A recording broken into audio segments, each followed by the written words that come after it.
Welcome to our show, Sitting on Chairs, here at Fullerton College campus. I'm your host, Leilani, and today I have here with me Teddy, who is our fellow Hornet in our studio production class. Hi, Teddy.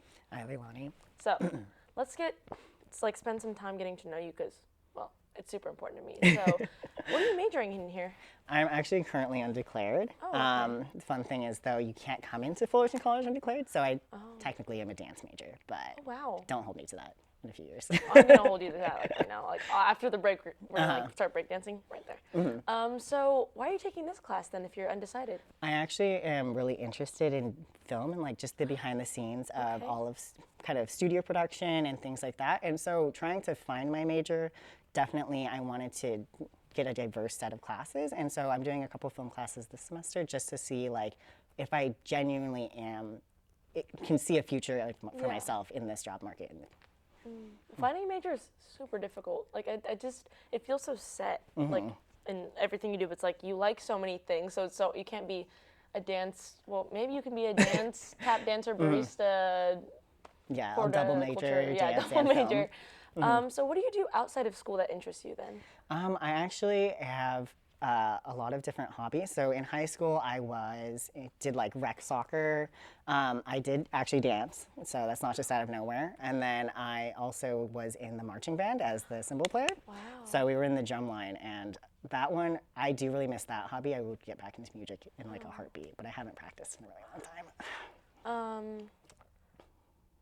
How do you with cymbals is it just Yeah, it's no, not I'm the notes, monkey. you just hit a thing, right? It's not like a specific. Yeah. Oh, no, it's not a.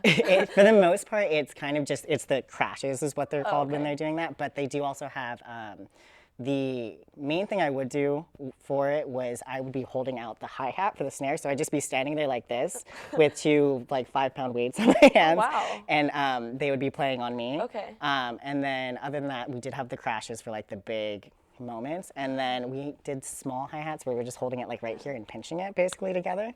But the main thing that I would do would be visuals. So if you ever watch drumline performances or marching band performances, you usually will see the cymbals in the background flipping them or spinning them around. They're there as kind of a bridge between the marching band and color guard, where they're right in between for the visuals. Wow, you do everything. It's fun. Do you have any extracurriculars you do on this campus or no? I'm actually just part of the horticulture club. So they're super fun, and we do basically an activity every single week, and I'm really getting into that one. Oh, wow. So, if you don't mind me asking, what's a horticulture? Horticulture is the fancy word for plant care, kind of. Okay. So there's 4-H for animals and animal husbandry, but then on the other side for farming, there's the plant side, which is horticulture. Wow. Do you have plants on your own? I know a lot of people have their own plants who are interested in that. So I did start out with the easy ones to take care of, which are succulents, the cactuses or cacti. But now I've actually really branched into a lot of indoor plants, pothos is one that's super easy to propagate. It's a fancy for it, but it's they're literally just leaves on a vine. And so I have a bunch of those because I love to propagate my plants. So I'll just take little cuttings, put them in water, and they'll grow roots. And so I have a bunch of plants just that way. Do you name any of your plants? No, because I can't tell them apart. I know, they're my kids, but they're not my kids. Okay. Do you think plants have feelings too, or is that Yeah, actually, there's been some studies on how plants communicate with each other, and so they communicate on a level that people can't understand, and even any mammals can't. But they do use the air too. That's so interesting. But we are going to take a pause here, and we're going to take a quick break and hear a word from our sponsors. See you soon. Time is rolling in, and Trader Joe's has got your back with new 100% mango juice. Look at the slow pour on that thing. What the? Oh yeah, don't let the mango monster get your mango juice. That's how good it is. There's a monster coming after it. Look at him, enjoy it. Welcome back to Sitting on Chairs. During our break, Teddy had mentioned working at Starbucks, so let's revisit that. Are you working there now? No, I actually quit back in May to focus on applying to college and coming to Fullerton here. So how long did you work there for? I was there for 7 years at the end. 7? Yeah, I'm actually a lot older than you guys know, so Can I ask you how old you are? I'm 26, so. Yeah. Yeah, zoom in on that. You look fantastic. Not that 26 is old. I mean- It just like you just look amazing. So what did an average day look like for you as a barista? So coming in, usually for us, it's you come in right at the rush for most people, and so like our peak is considered like 7 a.m. to 9. Yeah. So you show up right at 7, and you just get thrown into a position. So for me, my favorite spot was making the drinks, and so I would always love to be there and just be cranking those out for like 2 hours, and then I take a break, come back, and if I have a longer shift, I'll be there. And either go back to the same position or I'll switch to something else. Like there's the upfront person ringing people in, or there's drive-through who's also, taking orders and ringing people out. Or just sometimes you just go straight into cleaning, depending on if it's slow or not. Have you ever opened before? Yeah, it's never good when I would do it because like I said at the end, I was a night person, and so I'd show up and I would always be doing it to kind of cover a shift, so I was never super in practice. But I definitely would.